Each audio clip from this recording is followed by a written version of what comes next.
बिस्मिल्लाहिर्रहमानिर्रहीम। वेलकम दोस्तों, अगेन हम आज दोबारा जो है 602 की असाइनमेंट देखेंगे, लेकिन एक डिफरेंट तरीके से।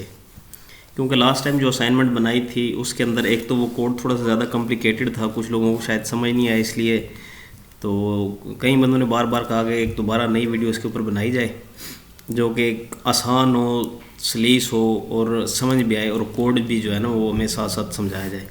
तो इसलिए लोगों की फरमाइश पे इसकी मैं दोबारा वीडियो बना रहा हूँ। इसका सबसे पहले आपको मैं बता देता हूँ कि आपने ग्राफिक्स लाइब्रेरीज़ अपनी ऐड कर लेनी है। जिनको नहीं पता वो मेरी पहली असाइनमेंट वाली वीडियो देख लें 602 की, उनको पता चल जाएगा कैसे ग्राफिक्स की जो है वो लाइब्रेरी जो है वो ऐड करते हैं डेव C++ में। ठीक है जी। उसके बाद आपने सबमिट करवानी है इसकी CPP फाइल और .exe फाइल। ये आपको मिलती कहाँ पे, ये मैं चले आपको दिखा देता हूँ।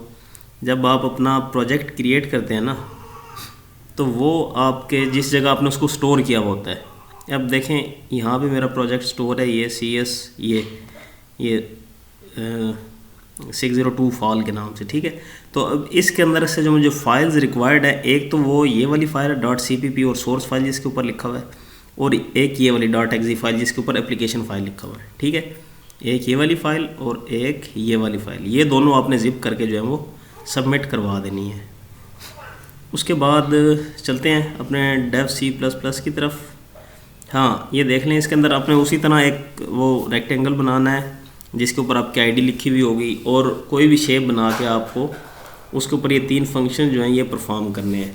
लास्ट टाइम जो हमने बनाई थी उसके अंदर हमने ये किया था कि एक स्विच स्टेटमेंट के ज़रिए हम जो है उनको बार बार हमें रन करना पड़ रहा था प्रोग्राम को, और अलग-अलग शेप जो है वो नज़र आ रही थी हमें, मतलब ये फंक्शन उस पर अप्लाई हो रहे थे, ट्रांसफॉर्मेशन प्रोसीजर्स जो हैं उसके। ठीक है। लेकिन इस बार हम ये करने वाले हैं कि एक ही विंडो के अंदर हम सारी की सारी ओरिजिनल्स और उनके जो ट्रांसफॉर्मेशन है वो दिखाएंगे। मैं आपको पहले इसका डिस्प्ले दिखा देता हूँ। ये कुछ इस तरह से इसका डिस्प्ले आएगा हमारे पास। ठीक है जी। और ये देखें, और ये मेरे ख्याल में पहले वाली जो हमने बनाई थी असाइनमेंट उससे ज़्यादा अच्छी और मज़ेदार नज़र आ रही है। ठीक है जी। तो इसको हम कोड करेंगे, साथ साथ आप लिख लीजिएगा कोड जो है मेरे, तो आसानी रहेगी। बेहतर है कि आप अपने साथ जो है वो पेपर पेंसिल लेके बैठें और इसको कोड करें साथ साथ। तो इसके अंदर जो हमने सबसे पहले एज़ यूजुअल हम इंक्लूड करते हैं अपनी ग्राफिक्स की लाइब्रेरी graphics.h, और उसके बाद हम अपना मेन फंक्शन स्टार्ट करेंगे, और इसके लास्ट पे आप सबसे पहले लिख लें क्लोज ग्राफ, और इससे पहले आपने लिख लें, बल्कि गेट चार रहने दें, इसमें गेट चार हम एक फंक्शन लिखेंगे, उसके अंदर लिख लेंगे रिटर्न 0 कर देते हैं हम, ताकि हमारा प्रोग्राम जो अच्छी तरह से टर्मिनेट हो जाए। अब प्रोग्राम होगा ज़रा सिंप्लीफाई, और आपको समझ आएगी हर चीज़ हो क्या रही है। पिछले जो थी वो शायद गड़बड़ हो गया था कोड, लोगों को ज़्यादा समझ नहीं आया। अभी सबसे पहले हम जो है ग्राफ अपना डिफ़ाइन करते हैं, और ये आपको पता है कि ये 2 पैरामीटर्स जो है ये मस्ट लेते हैं। एक डिटेक्ट का ग्राफ ड्राइवर जो आपका एक डिटेक्ट का पैरामीटर होता है, और एक इसका ग्राफ मोड का पैरामीटर होता है। ये लाजमी लेता है जो आपका जब आप ग्राफ इनिशिएट करते हैं, ग्राफ इनिट फंक्शन जो आपका, तो उसके बाद हम इनिट ग्राफ करेंगे। ठीक है जी। और इसके अंदर हम अपने पैरामीटर्स जो हैं वो पास कर देंगे, और पैरामीटर्स होंगे इसके %GD ग्राफ ड्राइवर पास करेंगे हम इसको, और इसको हम ग्राफ का मोड पास करेंगे। ठीक है। और एक साथ इसके पैरामीटर हमें पास करना होता है करैक्टर पॉइंटर का एरे होती है वो। ठीक है। हम ये एम्प्टी एरे इसको पास कर देंगे।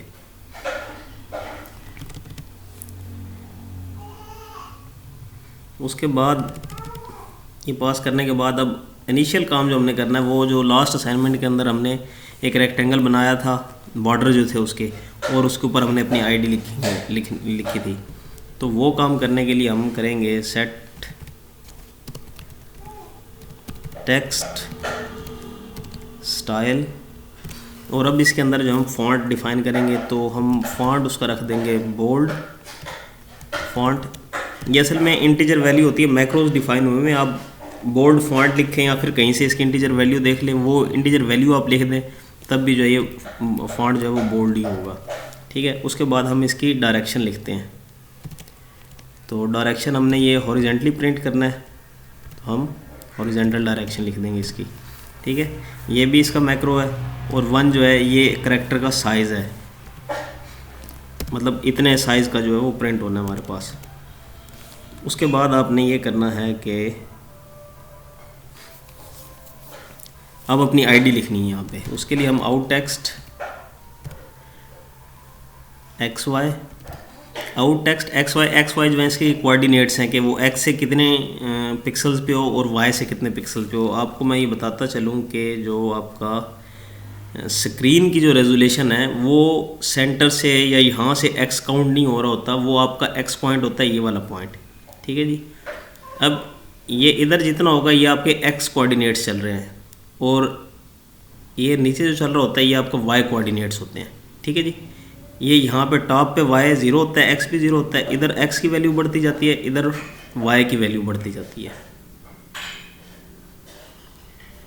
तो यहाँ पे हम लिखेंगे सॉरी, और उसके अंदर हम लिख देंगे जो हमारा आउट टेक्स्ट होगा उसको हम 250 के x कोऑर्डिनेट देंगे और y के हम देंगे 10 कोऑर्डिनेट्स। मींस के वो 250 लेफ़्ट साइड से राइट साइड पे हो और 10 पिक्सल्स आप कह लें 10 पिक्सल्स वो ऊपर से नीचे हो। ठीक है, इस जगह पे हमने क्या करना है, राइट कर देना है एक कैरेक्टर पॉइंटर की एरे जिसके अंदर हम अपनी आईडी पास ऑन कर देंगे। ठीक है, यहाँ तक। अब इसके बाद हमने क्या करना है कि अपना जो कलर है वो हम सेट कर देंगे डिफ़ॉल्ट पे। ये आई थिंक चले देख लेते हैं, अगर हम इसको यहीं से रन करके देखें तो हमें डिफ़ॉल्ट पे कौन सा कलर जो है वो दिखाएगा। और ये वाला जो प्रोग्राम लिखेंगे इसके अंदर आपको कोई वार्निंग या एरर वगैरह भी नहीं मिलेगा इंशाल्लाह। तो लेकिन अभी तक क्योंकि हमने कुछ चीज़ ड्रॉ नहीं की, इसलिए हमें पहले करना पड़ेगी ताकि जो इसका BGI विंडो है वो सस्टेन कर सके। ठीक है, तो उसके लिए हम पहले अपना कलर सेट कर लेते हैं जो हमारे रेक्टेंगल का कलर होगा। और लास्ट टाइम हमने मजेंटा सेट किया था, वही हम इस बार सेट कर लेंगे। और जो नेक्स्ट है फिर हम अपना रेक्टेंगल बना लेंगे। ठीक है जी, अब रेक्टेंगल के पैरामीटर्स मैं आपको बता देता हूँ। रेक्टेंगल में इसमें होता क्या है, रेक्टेंगल जो है वो 4 पैरामीटर्स लेता है। पहला पैरामीटर लेता है ये आपका लेफ़्ट का बॉर्डर जो है, कि आप लेफ़्ट से कितनी दूर अपनी लाइन खींचना चाहते हैं। तो यहाँ पे ये लेफ़्ट साइड का है। दूसरा पैरामीटर जो होता है वो ये होता है इसका टॉप का, ये आपका टॉप का पैरामीटर है। ठीक हो गया। तीसरा जो इसका पैरामीटर होता है वो इसके राइट साइड का, कि आप अपना राइट साइड का बॉर्डर किस जगह बनाना चाहते हैं। और जो चौथा पैरामीटर होता है इसका वो नीचे वाले बॉर्डर का होता है। ठीक है, तो ये इसके 4 पैरामीटर्स होते हैं। लेकिन अगर आप लाइंस के जरिए बनाएंगे तो वो डिफरेंट होगा, वो मैं आपको बताऊंगा आगे। तो हम चाहते हैं कि ये 10 पिक्सल्स राइट साइड से जगह छोड़ दे, 40 पिक्सल्स ये टॉप से जगह छोड़ दे, और ये एक्सपेंड करे 690 तक, मतलब 690 इसकी विड्थ आप कह लें। ठीक है, और जो ये बॉटम से है वो 450 तक, टॉप से बॉटम तक ये 450 तक जाए। ठीक हो गया। और इसके बाद जो है हम इसका अभी इसको रन करके देखते हैं। अभी हमें क्या शो करवाता है, मजेंटा। ठीक है, स्पेलिंग मिस्टेक थी। अब क्या कह रहा है, अच्छा यहाँ भी आएगा यार, सॉरी ज़रा इंग्लिश लगता है कमज़ोर है मेरी।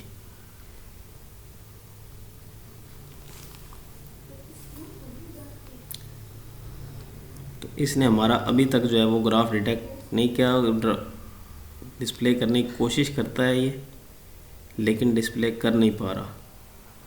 ठीक है जी, तो इसको चेक कर लेते हैं कि इसको मसला क्या है।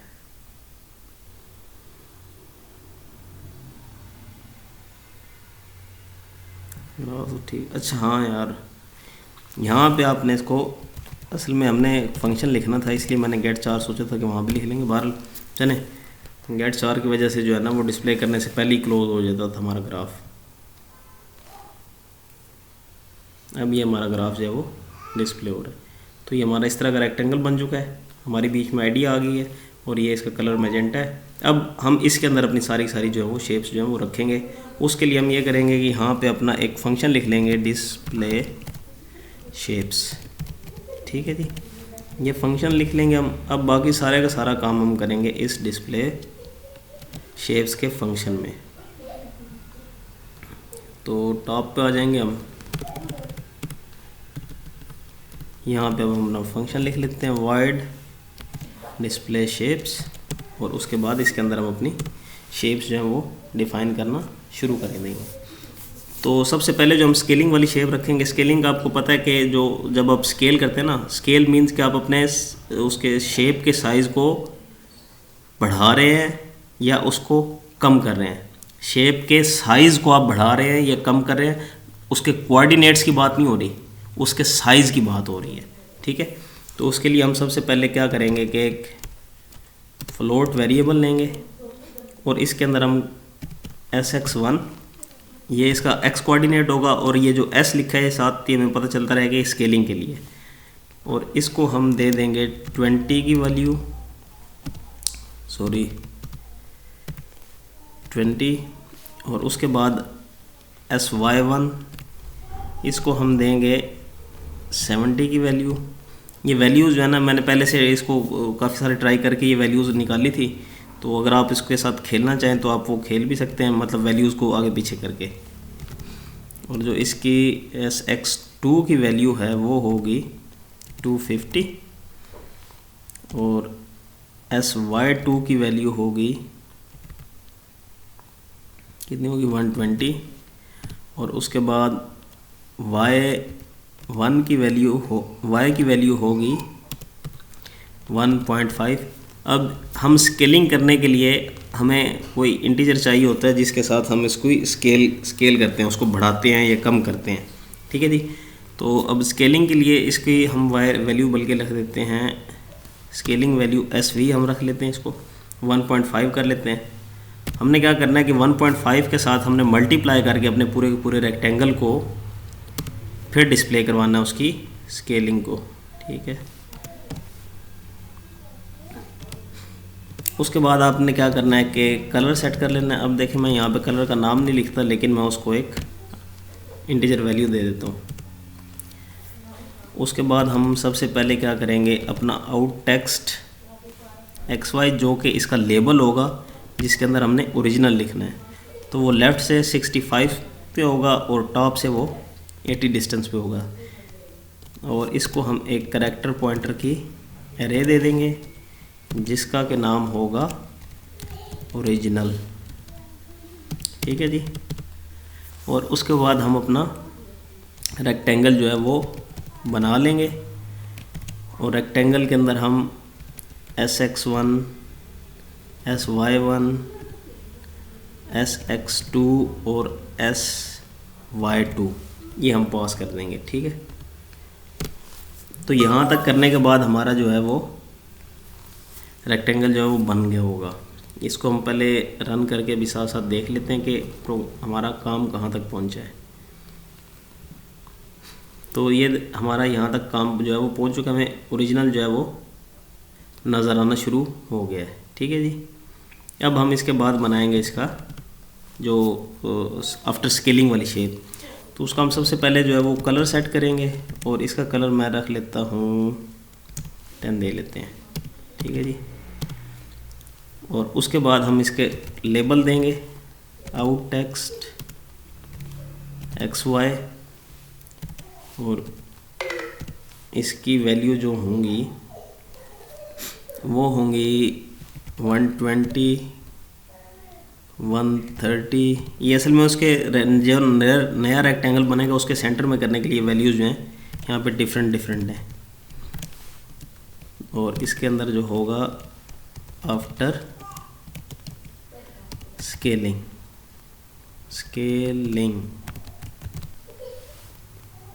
ये क्या हो गया। ठीक है जी, ये हो गया आपका इसकी स्केलिंग स्पेलिंग शायद अब भी गलत है, बहरहाल आप सही कर लीजिएगा। और अब इसके बाद हम क्या करेंगे कि अपना रेक्टेंगल जो है वो यहाँ पे हम कर लेंगे।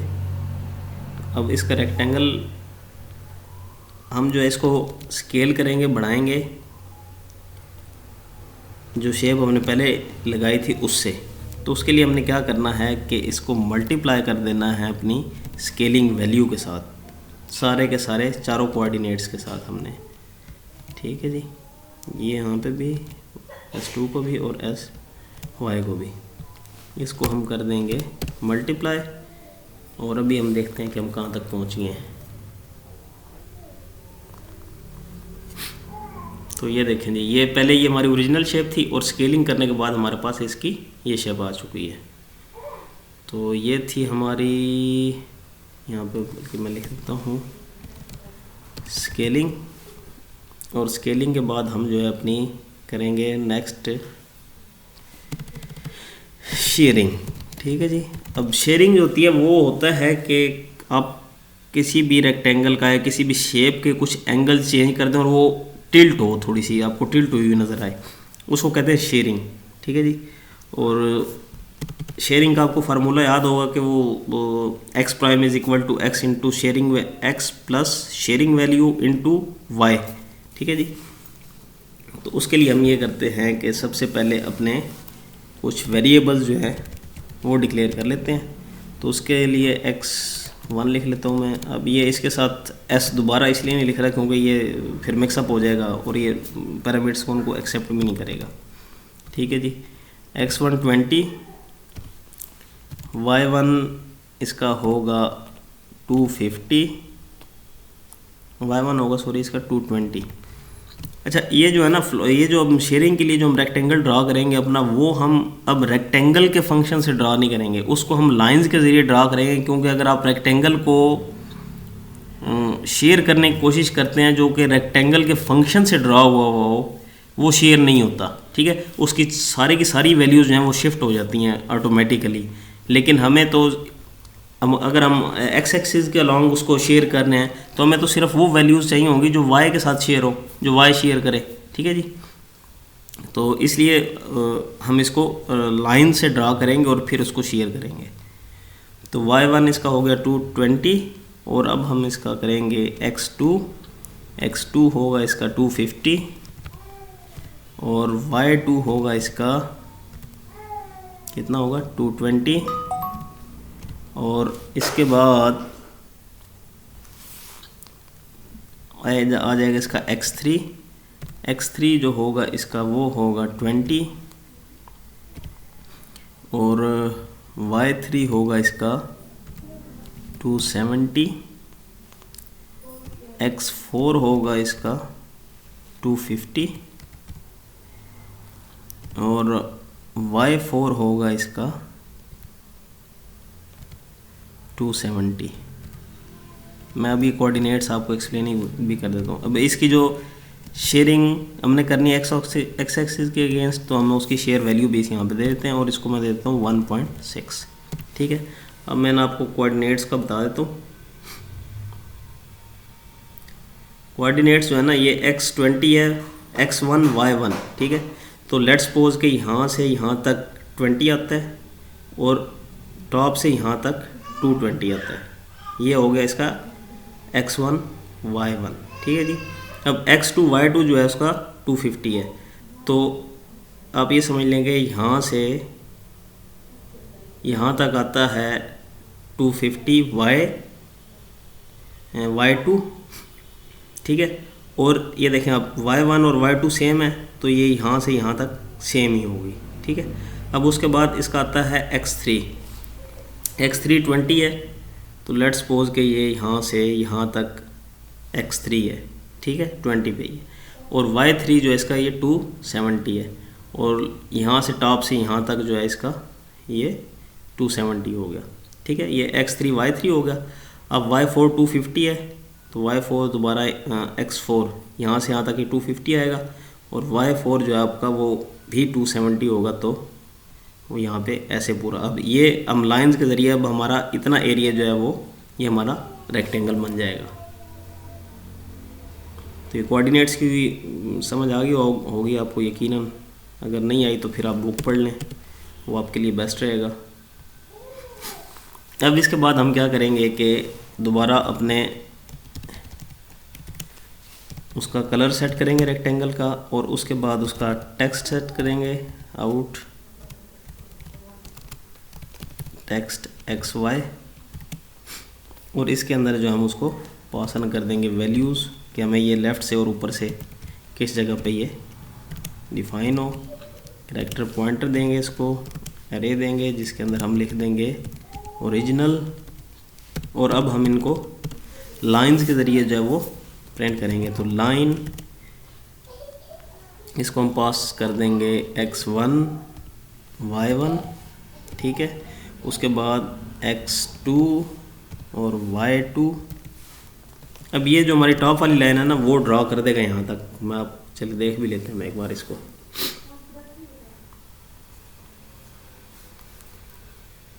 तो ये वाली लाइन देखें आप, ये ड्रॉ हो चुकी है, ओरिजिनल बीच में आ चुका है, ठीक है। अब हम इसकी बाकी तीनों लाइनें जो हैं वो भी ड्रॉ कर लेते हैं। तो line X2 Y2 X2 Y2, और उसके बाद X4 Y4। अच्छा ये जो है ना, मतलब ये 4 लाइनें हम ड्रा करेंगे, या आप किसी भी तरतीब से इनको ऊपर नीचे लिख दें तो उसका कोई इशू नहीं होगा, क्योंकि लाइनें अपने जो कोऑर्डिनेट्स हैं वहीं पे जाकर ड्रा होनी है अल्टीमेटली। और उसके बाद हम लिखेंगे X1 Y1, ये आपकी लेफ़्ट साइड वाली लाइन होगी, और X3 Y3, ठीक है जी। और उसके बाद हम चौथी लाइन जो है वो ड्रा करेंगे X3 Y3 से, और कहाँ तक ड्रा करेंगे हम उसको X4 Y4 तक, ठीक है। अब यहाँ पे हमारा जो है वो कंप्लीट हो चुका है रेक्टेंगल सारे का सारा। तो हमारा रेक्टेंगल कंप्लीट हो चुका है, इसको हम एक बार देख लेते हैं।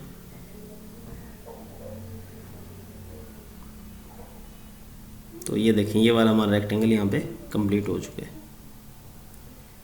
और उसके बाद हम क्या करेंगे, इसका जो शेयरिंग फार्मूला है वो मैं लिख देता हूँ। शेयरिंग फार्मूला वो आपको पता होना चाहिए कि x prime is equal to x plus shearing of x into y, ठीक है जी। ये इसका फार्मूला है। और अब हम जो अपनी सारी की सारी वैल्यूज़ हैं उनको शेयर करेंगे जो हमारे x कोऑर्डिनेट्स की वैल्यू हैं। तो x1 is equal to x1 plus shearing of x into y, ठीक है। अब इसको मैं क्या करता हूँ कि क्योंकि हमने चारों के चारों x के कोऑर्डिनेट्स जो हैं उनको शेयर करना है,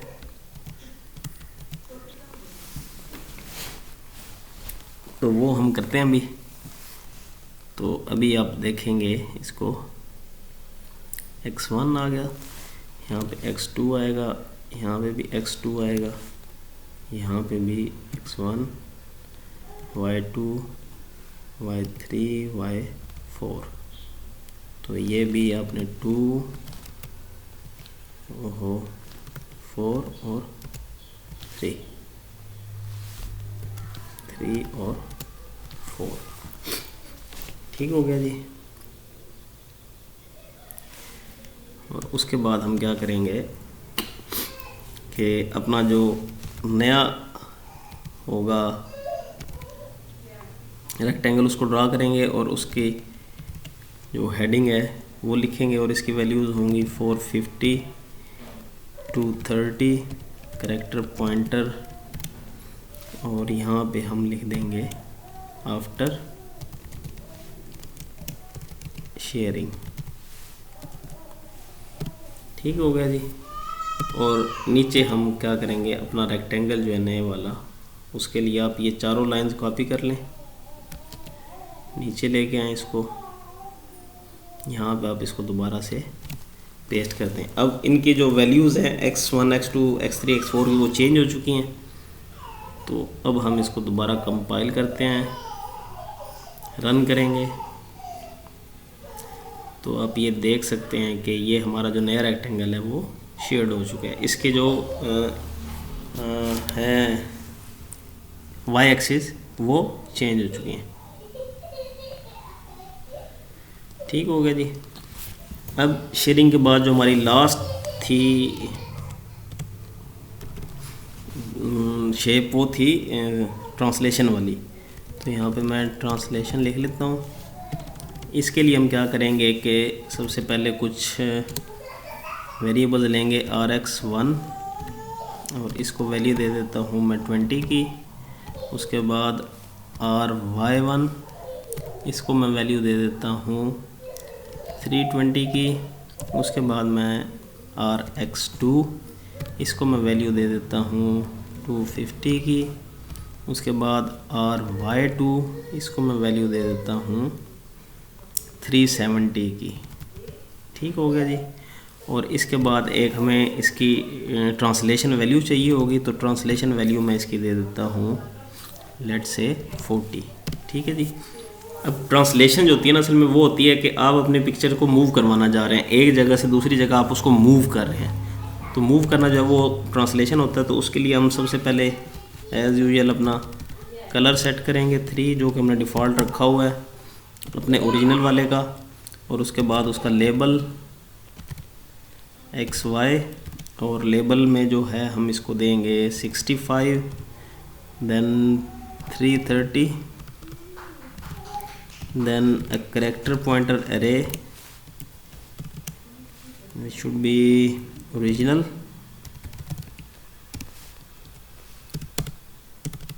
Now we will draw our rectangle here.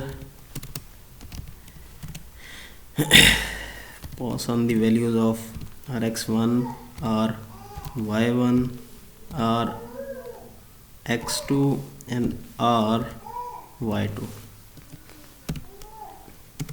तो ये हमारा रेक्टेंगल बन चुका है यहाँ पे। अब हम बनाएंगे अपना जो ट्रांसलेशन वाली शेप है वो। ठीक है जी। और इसके अंदर आपने इसका कलर जो है मैं चलें रेड कर देता हूँ 4। ठीक है। और अब हम इसका लेबल लिखेंगे टेक्स्ट XY, और इसको हम देंगे 90, then 380, then a character pointer array, it should be after translation.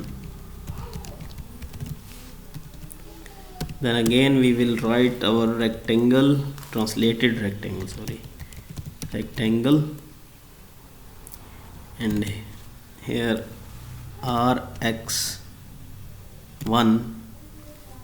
plus tx, right, ry1 plus tv होगा। ये tv ट्रांसलेशन वैल्यू है, sorry. Then rx2 plus tv और ry2 plus tv translation value, right. तो ये अभी हमारी यहाँ पे तकरीबन असाइनमेंट जो है वो कंप्लीट हो चुकी है। तो इसको हम दोबारा रन करते हैं।